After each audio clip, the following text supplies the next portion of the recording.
Good morning, everyone. This is Nicole Rose from the Department of Early Learning, and I am the Pre-K Third ECEAP Administrator. And joining me today is Karen Healy, our ECEAP Program Manager, and we will be walking through an overview of the ECEAP Expansion Request for Applications. I really want to appreciate everyone for joining this webinar today, and thank you for muting yourselves. We are recording this so that people can access this webinar at a later date and time. So I want to just give some ground rules for the webinar. I will go through the whole presentation, and at the end of the webinar, we will stop recording and take questions. I want to remind everyone that this webinar is informational only and is not legally binding. The frequently asked questions posted to the DEL website are considered legally binding as an addendum to the application. We will post questions and answers from this webinar in an FAQ on the DEL website within a week. Please type all questions in the question box. We will answer questions at the end of this webinar, as I stated before. So for instructions on how to post questions, please follow these steps. Go to the top right-hand corner of your computer screen, and you should see a red arrow. Click this arrow to expand the control panel. Partway down the control panel, you should see a box where you can type in and send questions. So thank you, and enjoy the webinar.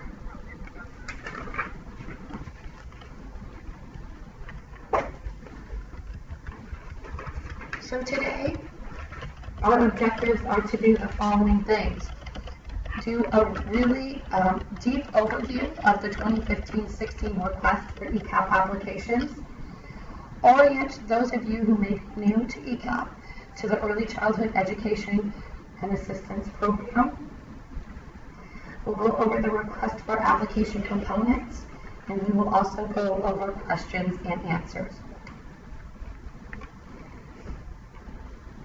So ECEAP is the Early Childhood Education and Assistance Program, and it is Washington State pre-kindergarten program for 3- and 4-year-old children. And in this comprehensive preschool program, we serve some of the most vulnerable kids and families in Washington State.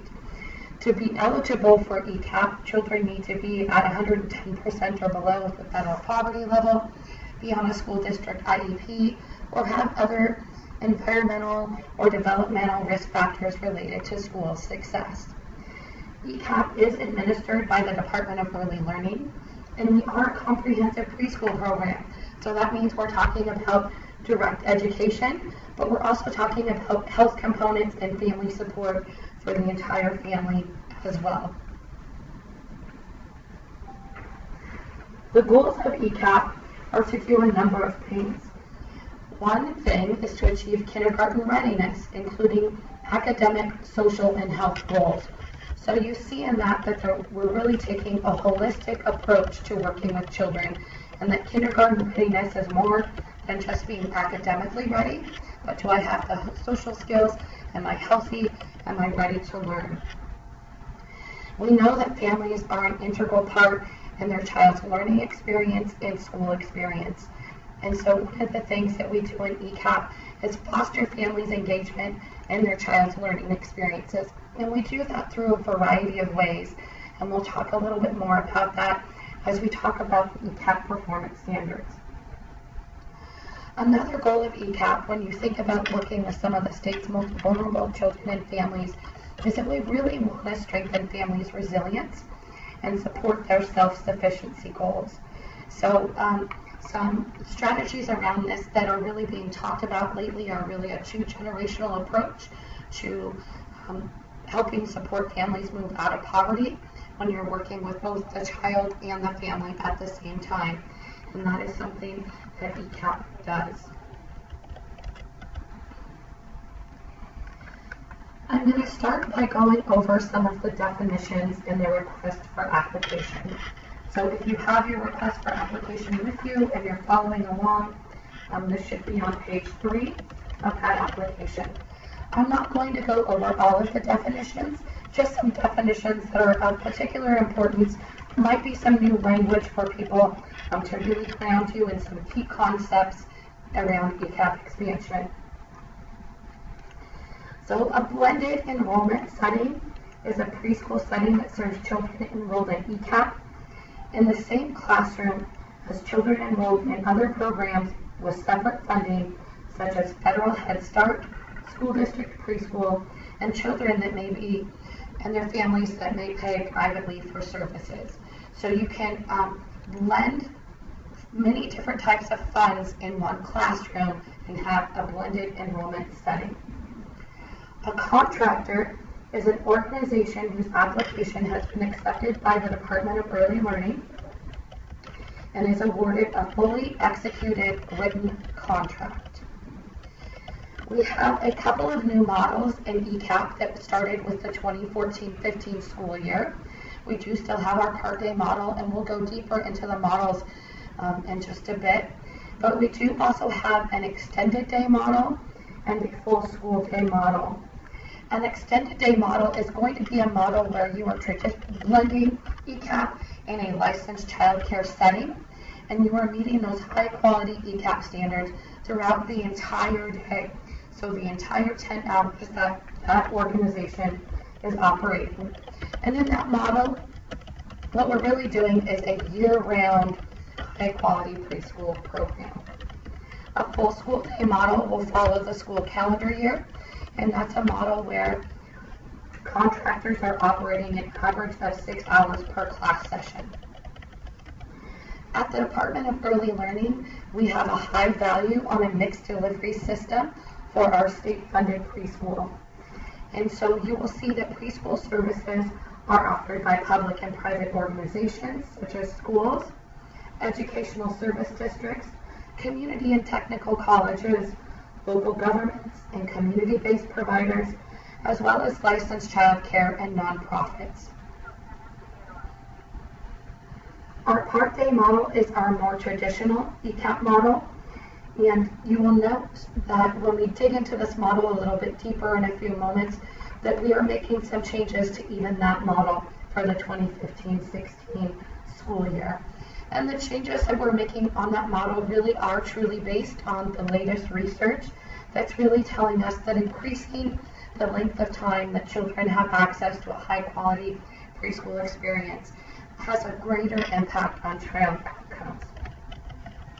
Another definition that is important as you're thinking about this application and as we go through the webinar today is that of a subcontractor. And at the department, we directly contract with ECEAP contractors.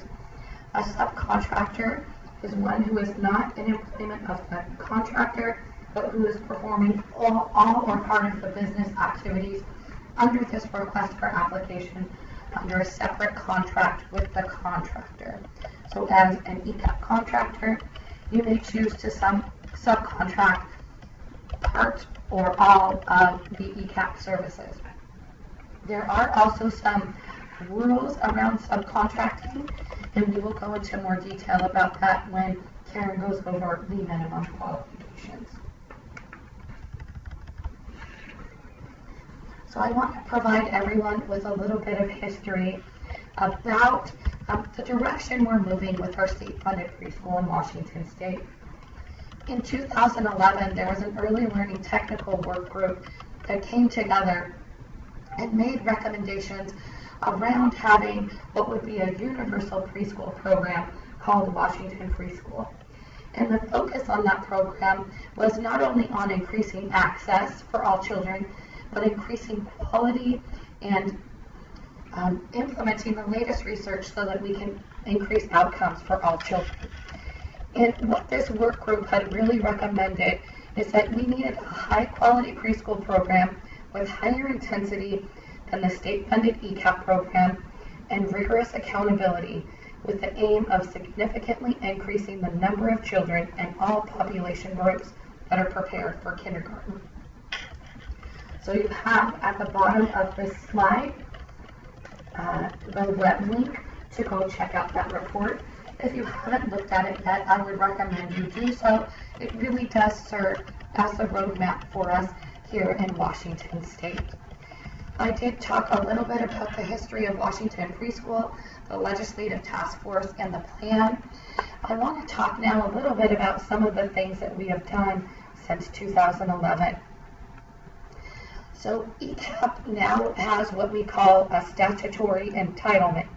And what that means is that we will serve all eligible children by 2018-19. So on the left, you can see our plan to reach that goal by 2018.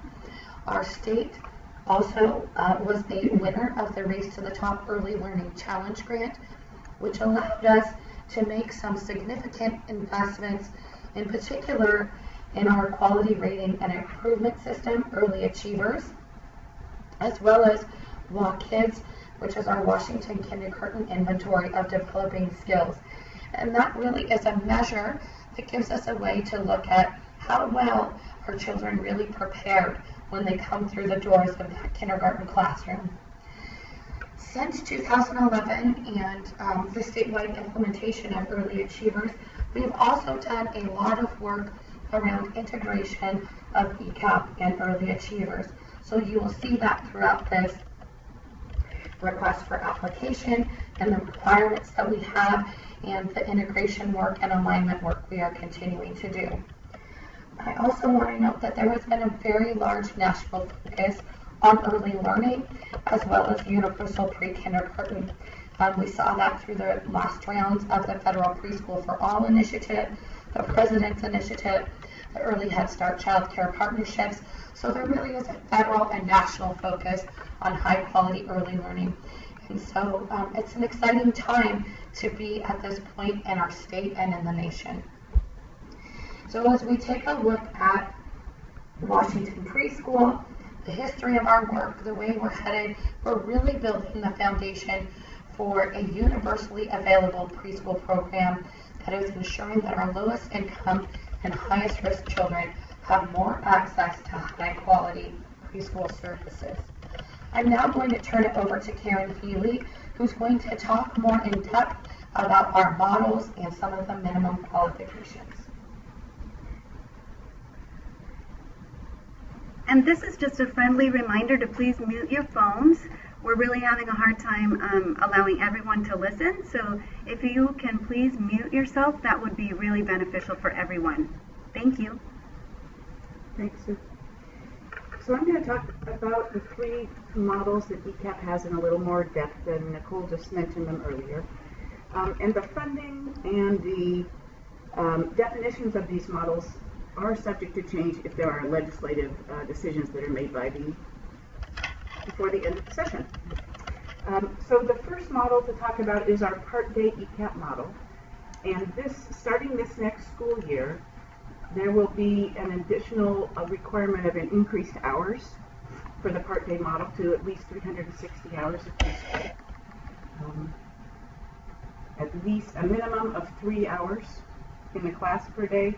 And for this model, as you can see, contractors receive an average of $7,331 per child. These sites that operate 4 hours or less per day are exempt from child care licensing, according to the current RCW. The second model to talk about is our full school day ECEAP model.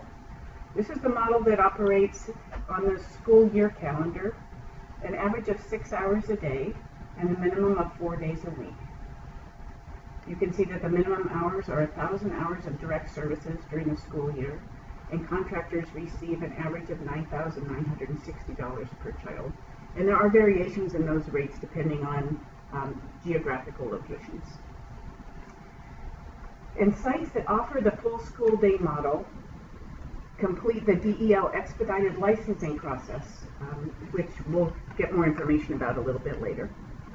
And then the third model is our extended day ECEAP, and Nicole mentioned this one earlier as well. This is the model that operates year-round, is open 10 hours a day, 5 days a week.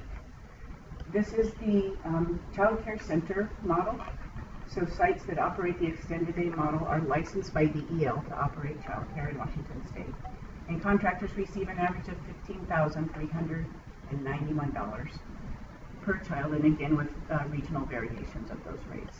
And this is also the model where when you think about ECAP and family child care, this is the model that's going to be the best fit for that. Thanks. So there are some additional requirements that are true for all the ECAP models, and I'm going to cover those right now.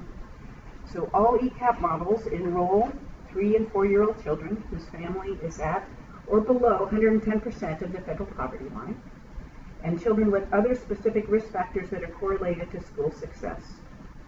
90% of enrolled children must meet the income threshold or be on an individualized education program for special education, known as an IEP.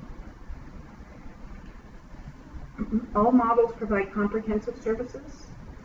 That includes preschool education, developmental and health screenings, health and nutrition services coordination, and family support and engagement services. Common qualifications are that lead teachers have to have a minimum of an associate degree or higher with 30 college quarter credits in early childhood education, a maximum class size of 20 students, and a minimum adult-child ratio of 1 to 10. All models offer a minimum of 3 hours of parent-teacher conferences per year, where staff partner with the parents to learn about the child's family, their culture, their language and family life, the individual interests of the children, their skills, their needs, and to include parent ideas for curriculum and share developmental goals. Teachers share their observations of children, the assessment results, and information about their progress in school readiness. In addition to the parent-teacher conferences, another part of comprehensive services is providing a minimum of 3 family support visits per year per family, when a family support staff partners with the families to assess the family's strengths and their needs, to help them set goals and to support progress towards those goals. They offer relevant community resources and referrals for those families. We have a maximum caseload of 40 families per family support staff. And then the last component on the list is the engagement of families in ECAP classrooms, in program leadership, in governance, monitoring and quality assurance activities, parent education, and family and community events. Thank you, Karen. The next thing we're going to go over are actually the site level priorities. So DEL will prioritize the following site level characteristics for expansion slots. And I'm going to go over each of these in detail, but these site level priorities include underserved populations, rural and tribal communities, and family child care homes. And family child care homes, you will note, is an optional priority. So when we talk about underserved populations, DEL will award priority points to applications that propose to operate preschool sites within the boundaries of school districts that have state-funded full-day kindergarten and that are currently underserved by ECAP and or Head Start as measured by DEL's ECAP saturation study. And you can find that saturation study in section 2.7, resources section, for more information. I will also show you where to find that on the web in a moment. This priority really is to increase the equity of access for eligible children statewide and increase the number of high-risk children able to participate in ECAP, followed by full-day kindergarten, in order to enhance their school success and reduce the opportunity gap. Sorry about that. So, the next site level priority is rural and tribal communities. And what we're really looking at here are site addresses located in specific zip codes that are designated as a large rural town or a small town isolated rural area as defined by the rural urban commuting area codes, are also known as RUCAs. So the application outlines exactly what codes we are specifically looking for. I'm not going to go over that in detail today. So we also have a priority to look at sites that are operated by or in collaboration with tribal organizations, such as a tribe or organization affiliated with a tribe. And we have established a goal to fund at least 10% of new ECAP slots in rural and tribal communities. The next site level priority that I want to talk about is again an optional priority. We've been doing some work with our partners at SEIU and the legislature, and as we think about a mixed delivery system, we're thinking about how we can broaden into licensed family child care homes.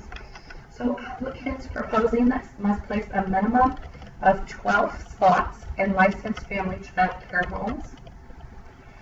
In order to provide adequate infrastructure to support ECAP and family child care homes, DEL recommends that a contractor propose 20 or more slots in family child care homes and assigns a minimum of 4 slots per home. So you can see with this priority that what we're trying to do is ensure there's again enough infrastructure, and when we've looked at some of our cost modeling, around 20 slots is where we start to reach some efficiencies with this model. Generally, we don't have slot minimums per site. However, again, in our budget modeling of family child care homes, having 4 adult family child care seems to make the most sense economically. We have established a goal to fund at least 40 slots in licensed family child care homes in the 2015-16 expansion.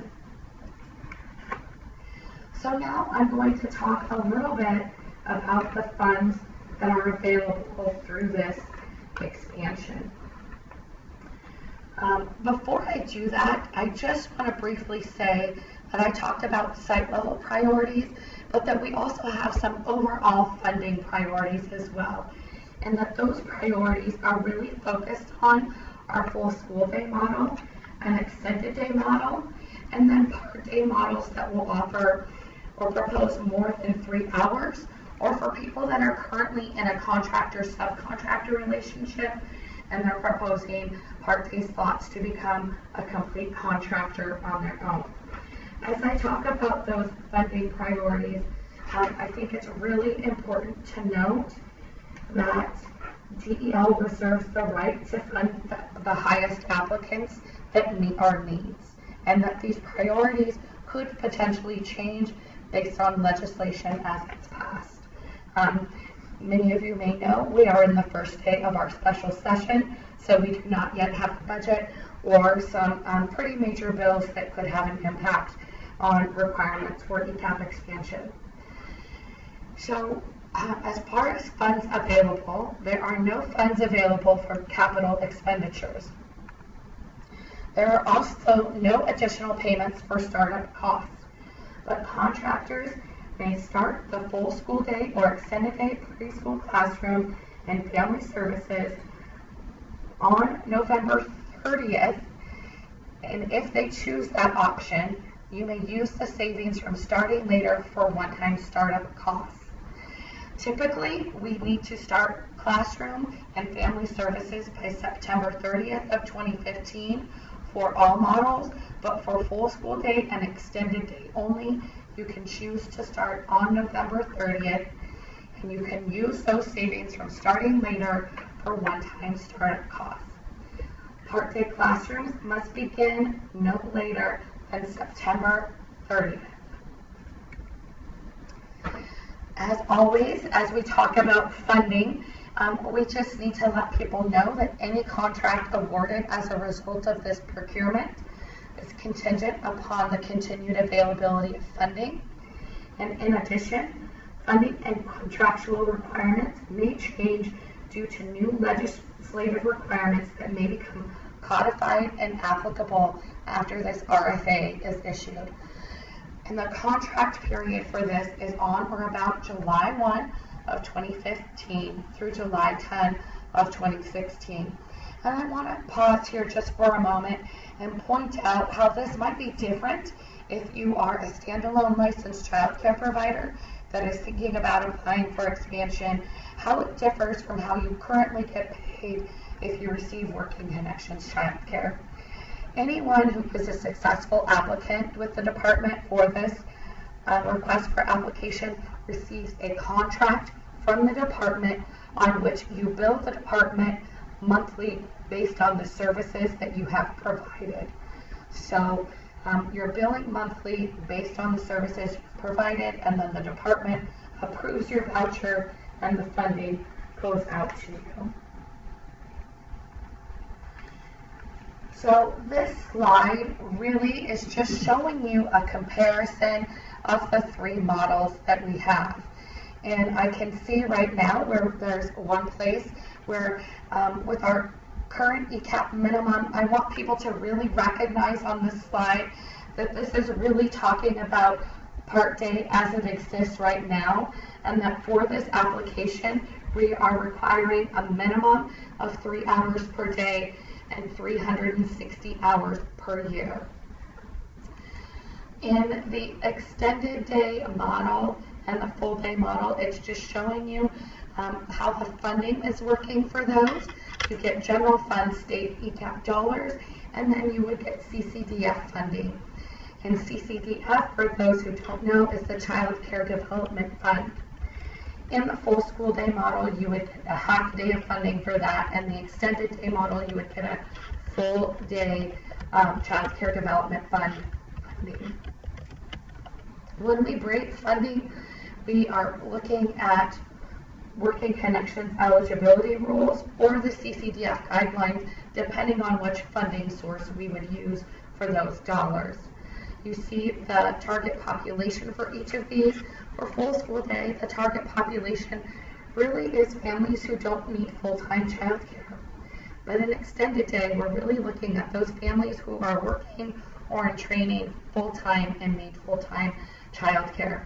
And I want to be really cautious about the use of the word childcare here, because what we are saying in that model is that you must meet ECEAP performance standards for the entire time your program is operating.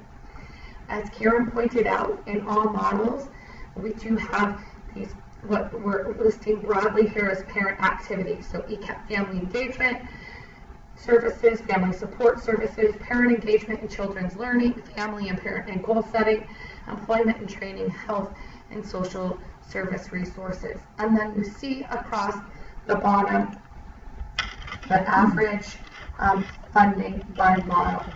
I do want to note that the funding that is noted here, it represents what is sent directly from the Department of Early Learning to contractors for direct services. It does not reflect DEL admin, monitoring, and oversight costs per slot. If you're thinking about becoming a subcontractor, this is not the total amount of funding that you would receive, because the contractor would need to hold back some funds based on whatever agreements you all have made about what services the contractor will provide and the subcontractor will provide. I'm now going to have Karen go over the minimum qualifications. Thanks, Nicole. So if you want to follow along in the RFA, this is section 1.7 that is on page 10. So organizations that are applying to become ECEAP contractors must agree to meet the minimum qualifications and requirements that we're going to cover now. This won't be an exhaustive list, but this highlights the most important components to know. So first is that the applicant has to be a public or private organization that includes but isn't limited to school districts, educational service districts, community and technical colleges, private businesses, local governments, or nonprofit organizations. Sectarian organizations must comply with all ECEAP requirements, including classroom practices free of any religious symbolism and no religious activities in the curriculum. This doesn't preclude children or families from sharing their traditions. Must be licensed to do business in the state of Washington and be able to demonstrate capacity to operate an early learning program in compliance with the ECEAP requirements, which includes the ECEAP contract and the performance standards. So applicant proposals must be based on the following minimum number of ECEAP slots. So each contractor must have a minimum of 40 total new and existing ECAP slots after expansion. So that's per contractor. There's no slot minimum per ECAP site. The 40 minimum is per contractor. Current ECAP contractors in good standing, current meaning this year 2014-15, ECAP contractors in good standing are exempt from that 40 slot minimum. Organizations that can't serve that minimum of 40 slots alone are encouraged to affiliate with another organization to apply together and share infrastructure costs, or to seek subcontractor status with an existing ECAP contractor that's applying for expansion. The exception to this is applicants that choose to maintain an adult-child ratio of 1:9 in the classroom can submit an application for a minimum of 36 slots. Applicants must agree to meet the participation timelines for early achievers. And these timelines, again, as we've said a couple times now, are subject to change based on legislation. But currently, the requirements are to attend the Early Achievers Orientation by July 15 this year, complete the Early Achievers registration by August 1. All new 2015-16 ECAP sites must rate a level 4 or 5 by August 1st of 2016. And sites operating ECAP before July 1 of 2015 must rate a level 4 or 5 by January 1st, 2016. So continuing with more of the minimum qualifications, applicants that choose to subcontract all or a portion of their awarded slots must ensure that these things happen. First is that contractors must pass through enough funds to the subcontractor to ensure high-quality comprehensive services. Subcontractors cannot in turn subcontract any ECAP services with another organization. So for example, contractor A can subcontract the classroom and family support services with subcontractor B. Subcontractor B cannot in turn subcontract any ECAP services, such as the family support component, with any other entity. However, they could choose to purchase services from the contractor A. So hopefully that example helped clarify. If you've got questions, please type them in and we'll get to questions at the end of the webinar. Another minimum requirement is that applicants have signed letters of support from their neighboring Head Start and ECAP organizations. And these letters are to acknowledge that this Head Start or ECAP partner acknowledges that they are aware of and that they support the applicant in their plan to apply for ECAP slots, and that they understand that the applicant will be serving their requested number of ECAP children from the shared larger community that they both work in. Applicants must agree to complete the expedited child care licensing process if required by legislation or funding. And this process is based on the Early Achievers Quality Framework, the aligned ECAP requirements, and the licensing rules. Applicants must submit the names and the contact information of their primary community partners. This would include community organizations such as healthcare providers, health clinics, oral health providers, medical providers, mental health, nutrition providers, hospitals, local school districts, child care providers, social service organizations such as food or clothing bank, energy assistance, WIC, resource and referral agencies, the local community colleges, libraries, county extension programs, special ed and early intervention agencies. This isn't an exhaustive list, but we gave suggestions so you would know the kinds of partners to be seeking.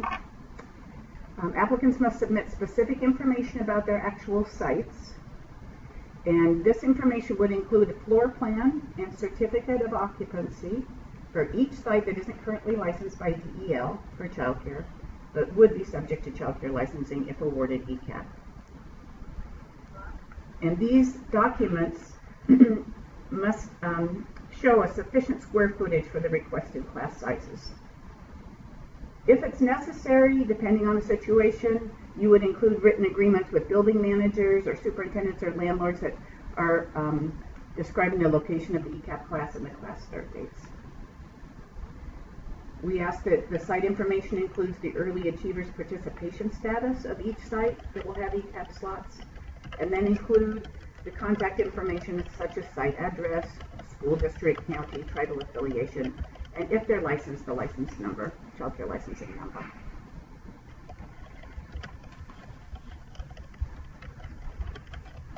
So applicants are going to include a detailed plan to meet the minimum hours of service. So this would include a detailed calendar. For sites with full school day slots, we ask that you include a school year calendar, which shows the actual days of class and any days of no classes being held, including for teacher in-service, planning, professional development, or closures for parent-teacher conferences. For sites with the extended day slots, we ask that you include an annual calendar showing the actual days of class and, again, any closure days for vacation or holidays, teachers' professional development planning, or no class days for any other staff meetings, and so on. And sites with part-day slots, again, a school year calendar showing the actual days of class, any closure days for teacher in-service, planning, professional development, or parent-teacher conferences.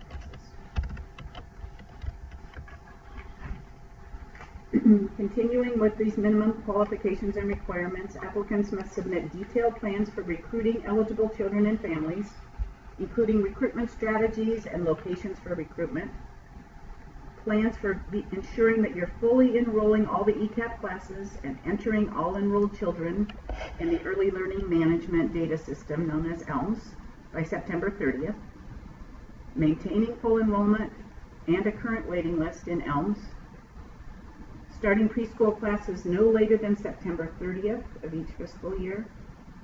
And that exception, as Nicole mentioned, would be sites that need startup renovations, and they would start by November 30th, if that's approved in your application. However, all children still need to be enrolled in ELMS by September 30th with their expected start dates. So once an application has been approved, an applicant cannot be both an ECAP contractor and a subcontractor. Successful applicants, excuse me, if an applicant is a current ECAP contractor, they need to notify ECAP subcontractor. Let me start over. If an applicant is a current ECAP subcontractor, they need to notify their ECAP contractor of their intent to apply to become an ECAP contractor and submit their plan to DEL for how they would return all the equipment that was purchased by the ECAP contractor and a plan for how they would equip their program as a standalone contractor.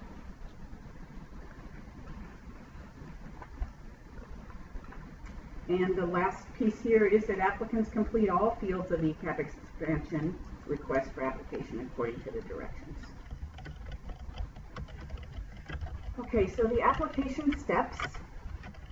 First one is what you're doing today by participating in this RFA webinar. Second one is to submit your notice of intent to apply by 4:00 p.m. May 1st using the form that's included. And you can modify the information that you put in your intent to apply in your final application. You complete the application, which includes the narrative, the site level information template, the budget template, includes your 4 letters of support and collaboration, and your letters of support from the Neighbor and Head Start and ECAP grantees, Head Start grantees and ECAP contractors. And you submit the 3 parts of the application and these letters by June 1st, 2015 at 4:00 p.m. There are requirements for the application, including font size and type, page limit restrictions, and ensuring that every question is fully answered. These are all described in your application. So this is the timeline. This timeline is included in your application section 2.3 on page 14. So you don't need to memorize these by looking at them right now. Okay, so I'm going to pass this back to Nicole to talk about some of the resources that we have. Thanks, Karen. So I just want to briefly talk about, excuse me, the list of resources that we have. So as you can see, when you click on all of these, it will take you directly to them. As you're going through the application, it would behoove you to have the ECEAP performance standards and sample contract by your side as you're answering all of these questions. I referred to the ECEAP saturation study by district.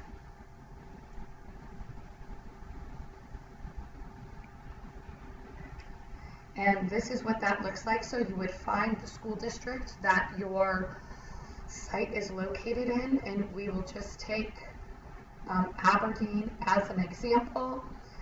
They have full day K currently. In that area, there's a total of 104 Head Start and ECEAP slots.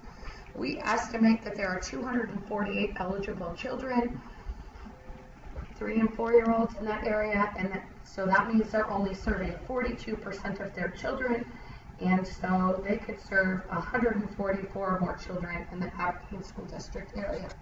So that is how you would use the saturation study. I'll have to find, here we go. You can also look at the Early Achievers Quality Standards, the Strengthening Families Framework. We have a link to the Washington Preschool Plan. We do have sample budgets for you to see.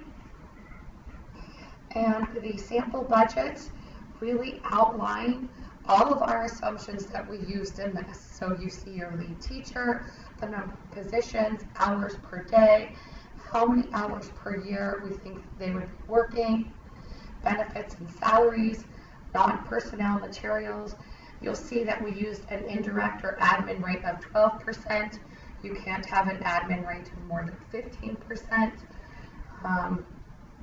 And then you see some narrative about how and why we came up with all of these different rates, what all of our assumptions are.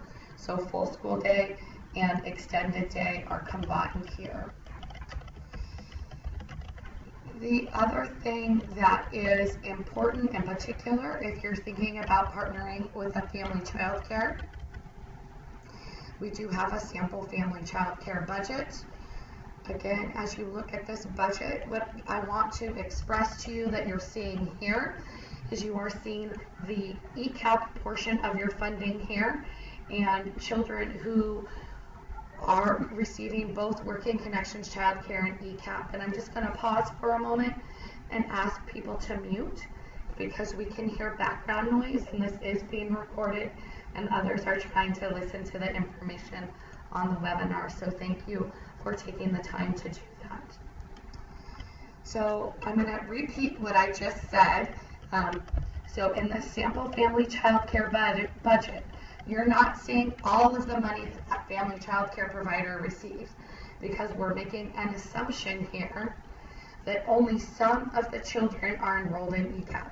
So you're seeing those children that are enrolled in ECEAP, the additional dollars you're getting for that, and the Working Connections dollars you might be receiving for that child.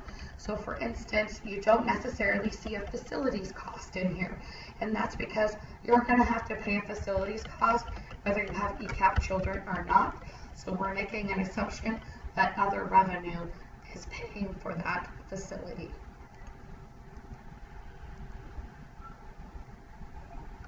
I'm going to ask again that people please mute themselves. We can hear a lot of background noise. So please check, even if you think you've muted, just double check. Thank you. The other thing I want to show you related to family child care is that we did go ahead and create a sample budget of what this budget template would look like.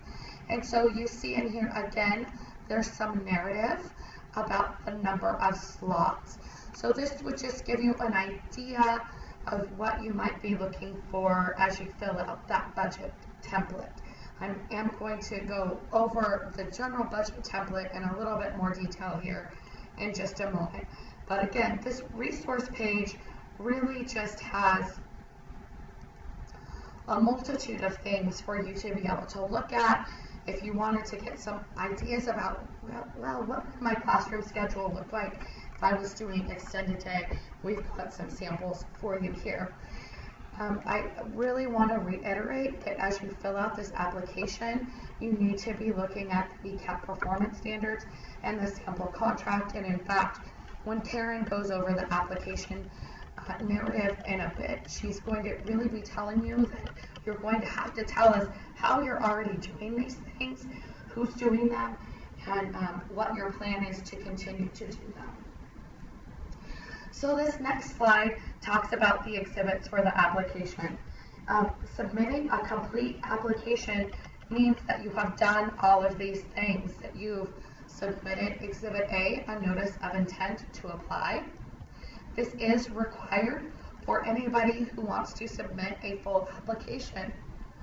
As this opens up, you will notice that the intent to apply, there we go, is fairly simple and straightforward. It is due on May 1st, which is this Friday at 4 p.m.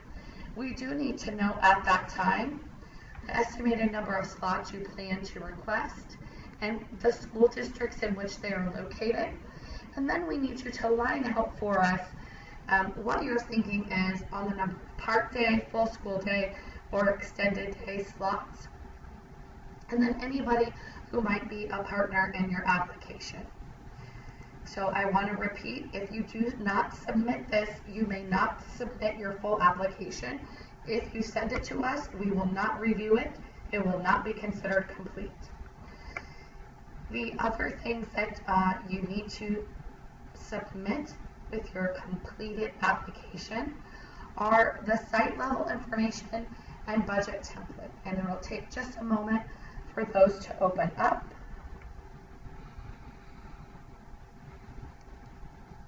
And here we go. So important to look at all the tabs on this.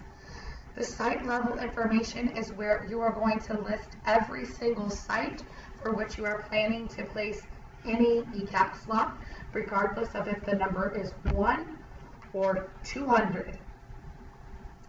So you will see on here, we have an example filled out for you that's for reference only, and then many columns for a number of sites. So this is where you're going to put the legal site name, address, licensed facility, if you've got a service area agreement already, school district, county.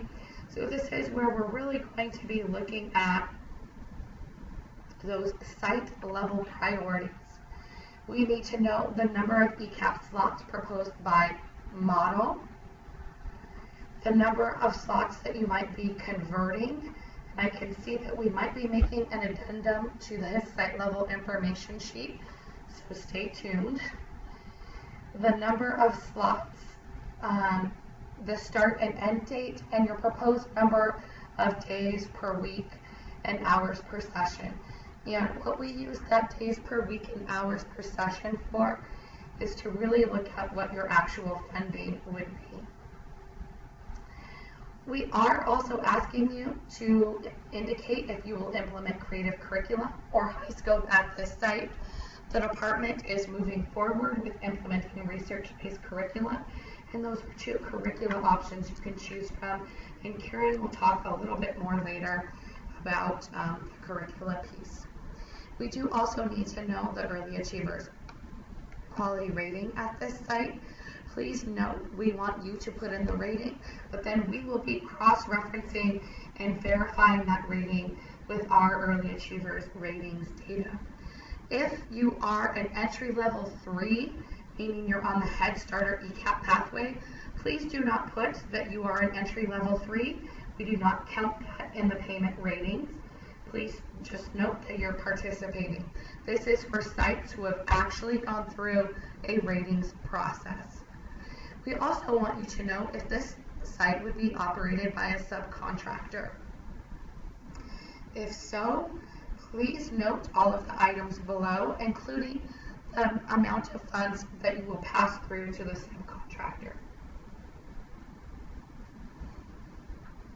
On this sheet, we are also asking you to note any affiliation with the tribal organization. As you will see on here, There are some places we don't want you to touch on this template, and that's because it is linked to the budget template and the information you're providing up above. So please do not override any of the row information in rows 62 through 64.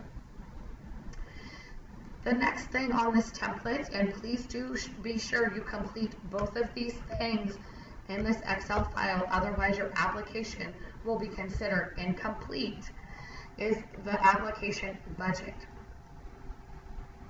So we have detailed instructions here on this tab. As you can see here, this is a place where we are also telling you where we're pulling information in directly from that site level template.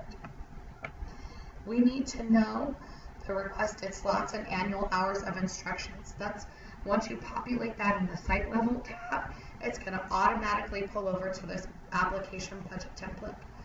Direct service sites are sites managed and operated directly by the ECEAP contractor. Subcontractor sites are sites managed by the ECEAP contractor but operated by a subcontractor organization. We're going to ask about your total budget, and that would reflect all costs necessary to support only the number of requested slots, whether they're paid with ECEAP funds entirely or with other funds. And then we will see the percentage of the budget that is funded by the ECEAP contract. So when you're thinking about your total budget, it's really important that you think about your total other funding or in-kind services as well. There will also be a place where you see ECEAP funding, that is the dollar amount to be paid under each category, and this is going to become a calculated value based on the total budget and the percent of the budget funded by the ECEAP contract. The big areas that we are looking at as you look at the budget are staff salaries, employment taxes and benefits, contracted services, equipment, supplies and materials, travel, your facilities costs, so mortgage, lease, utilities, insurance expense, and any indirect costs or indirect charges. I want to be really clear here that your indirect rate, and if you have a separate administrative rate, those two things combined cannot exceed 15% of the total ECEAP contract budget. So sometimes people just have an administrative cost or administrative rate. Sometimes people have an administrative rate and an indirect cost. If you have both of those combined, they may not exceed 15% of the total ECEAP contract budget. And this is the application budget template, which again, there are going to be some pieces that are pre-populated based on what is filled in on your site level template. After everything is put in, what will come up is a weighted average ECEAP funding per slot, and then we do really want to take into account the true cost of ECEAP. So you will see the amount that's bringing in kind or other funding sources. And I can tell by the looks from my partners who are helping with the webinar that we have still people that are not muted. So I just want to ask really politely again to please mute yourself. Even if you think you have hit the mute button, we need you to mute it. We have no way to control the sound on our end because this is a conference line. So I'm asking everybody to take themselves off of hold as well, because when you put yourself on hold, we can hear your hold music, and that is being recorded and distracting. We will send a message to the entire group as well about this. I want to note that if this webinar recording does not turn out well, we will re-record it because of that, so please know that we will do that. And thank you everyone who has appropriate webinar etiquette. We greatly appreciate it.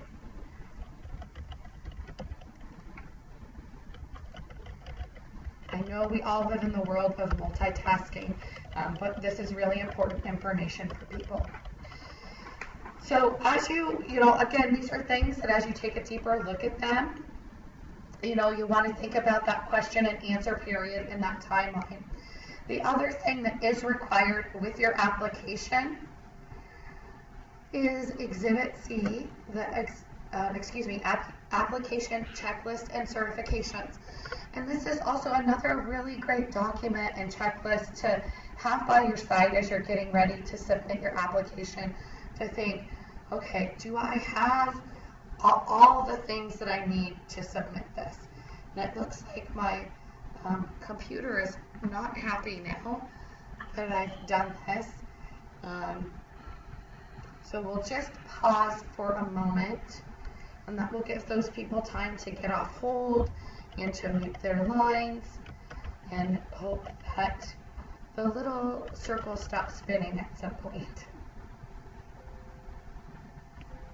We need you to, and I know it's a fruitless conversation to ask someone who's on hold to get off of hold. So I'm going to stop now.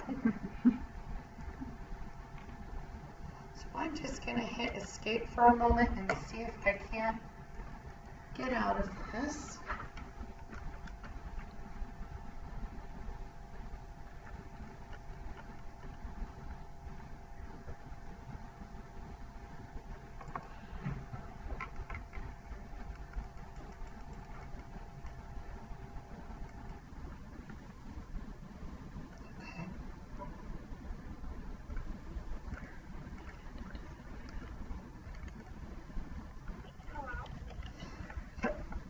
Yeah, can you please mute yourself? Thank you. So just give me a moment here.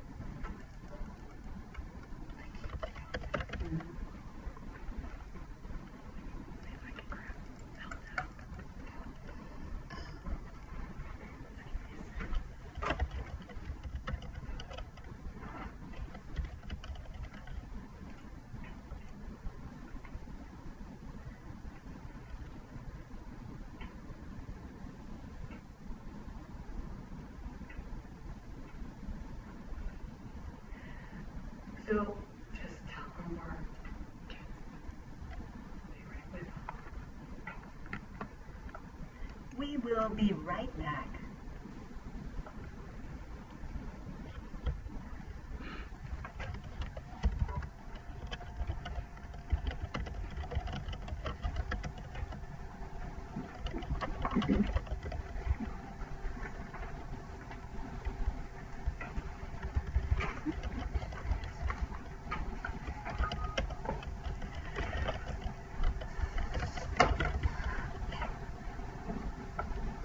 Okay, thanks for your patience. So this is not the right thing. That's Exhibit A.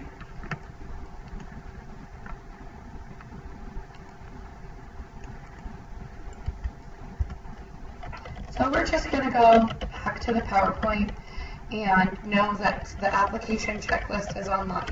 It's also at the end of your RFA, so you can take a look at that at that time. Okay, so I'm going to turn it over to Karen, who's going to go through some of these pieces. I want to note that we're an hour in, so we may skim through some of these pieces to take time for questions. So I would suggest we jump over this page. Yes, I'm going to jump. So the next section is 3.5 in your application, and we're going to cover some of the pieces that are not necessarily spelled right out in the application. So let's skip to the narrative one. Okay. I just want to note before we skip to the narrative one that for the performance standards, you're going to be asked some specific questions for each ones that are related to the performance standards about current related experience, how you will meet the ECEAP requirements, and who will do those tasks. And that this section is worth 65 points.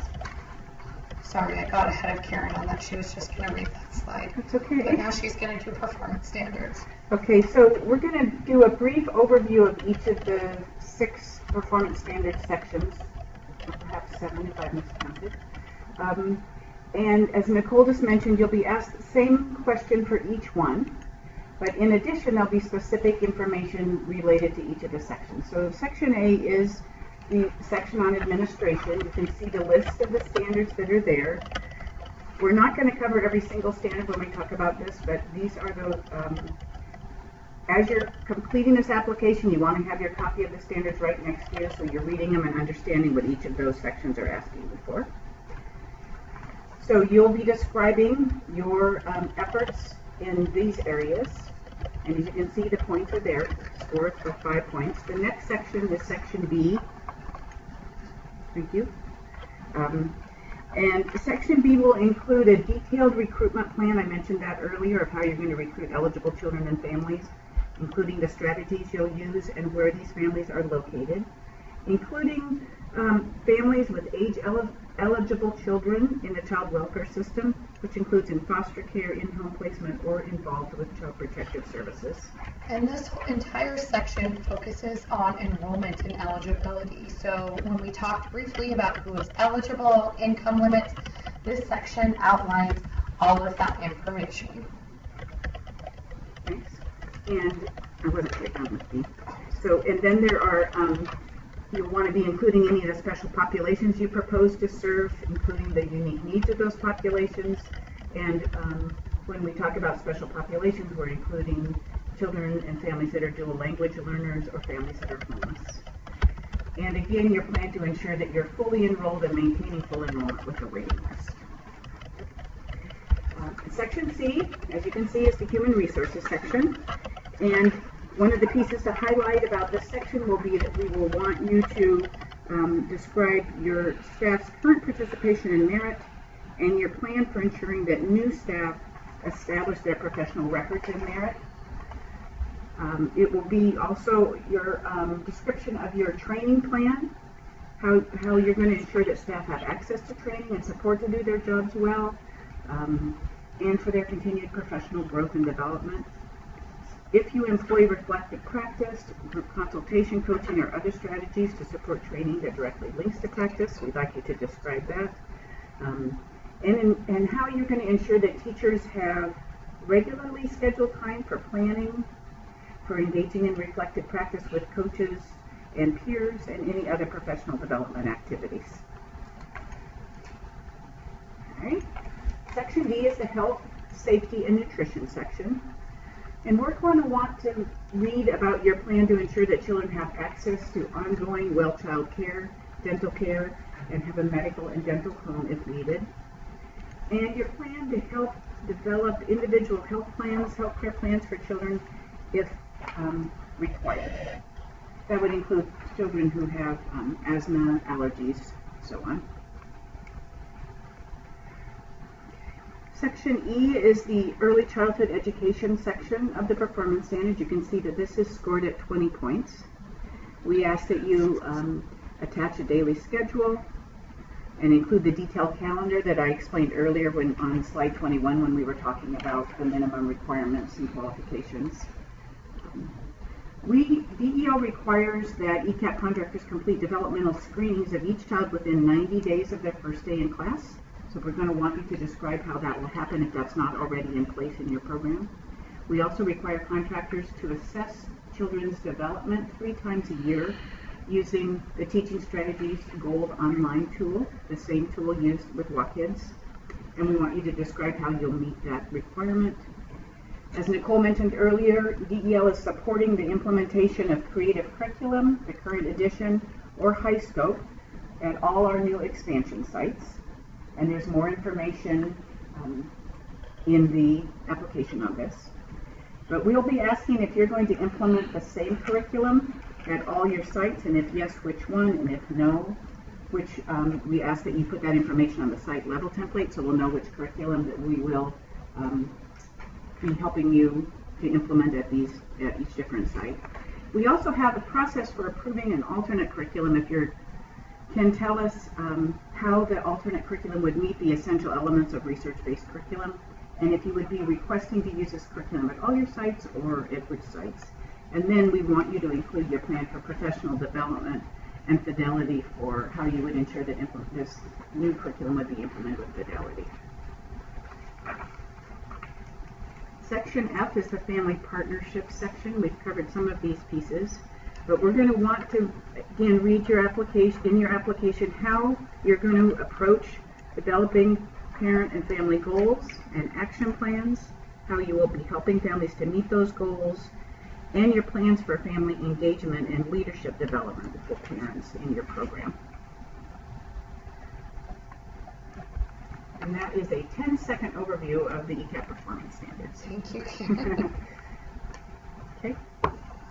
Okay, so the other thing, and this is why we say the contract and the performance standards are so important, is that there are pieces in the contract statement of work that you must fulfill. And to be honest with you, the contract really is the document that you are held to, and the performance standards are an exhibit of that contract. As Karen talked about earlier, successful applicants must participate in early achievers. And again, those timelines are subject to change.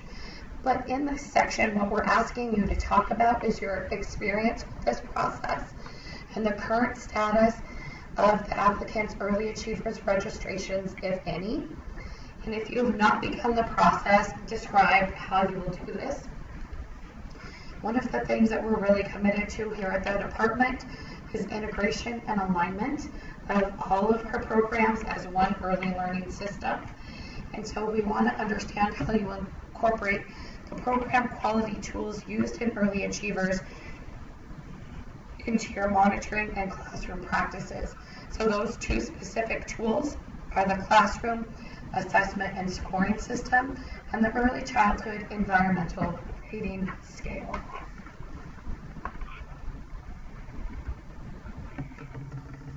The licensed child care and family home partnerships is an optional section. So if you are not partnering with licensed child care or family homes, you do not need to complete this. But we want you to indicate if any of the proposed sites are licensed centers or homes, and describe how the applicant will integrate ECEAP services into the child care settings. And we want this section to be focused on elements not described elsewhere in the application. As we think about the great state of Washington, we know we're a very diverse state, and I think that's one of the fabulous things about ECEAP is that people can really tailor things to meet the needs of the children and families that they are serving. So cultural relevance is extremely important to us here at the department, and so we are going to ask you to describe how you will provide services that are culturally relevant to all families, and that includes ways you will do outreach, recruitment, and enrollment, and health, education, and family support services. There are two final sections of the RFA. One is management structure and organizational capacity. In this section, we have some pieces that are scored, some pieces that are mandatory. Again, please closely read the RFA and the descriptions of these sections. And if you have questions, either write them in now or send them in during the Q&A period. Really important that you disclose any type of improvement plan that you might be on, whether it's a school district improvement plan, anything like that. We do need to have that information. The final section of the RFA is the proposed budget and fiscal management. One of the things I want to be really clear on here is that we have set amounts of funding for each model type. So it isn't like you can just propose, I want to do the full school day model and I want to do it for $15,000 per child. This gives us a way to look at, are your costs reasonable? Are you being cost effective and efficient in doing this? And do you have strong fiscal management practices in place? These are state dollars. In some cases, they may be federal dollars. So we have to follow all state laws regarding those dollars and federal laws regarding those dollars. So important that you're lining out your fiscal management staffing, your internal controls that you have, chart of accounts, how you cost allocate, inventory, and then monitoring practices of the fiscal practices of your subcontractor. If you are subcontracting, you are ultimately responsible for every single portion of that ECEAP contract, whether you subcontract it or not. So now is the time, which I think most people have probably been waiting for, is we're going to begin to go through questions. And I think I have the two lovely assistants who I think have written up some questions. And so we're going to start with the ones that are on paper, and then we'll go from there. We're going to go ahead and stop recording now as well.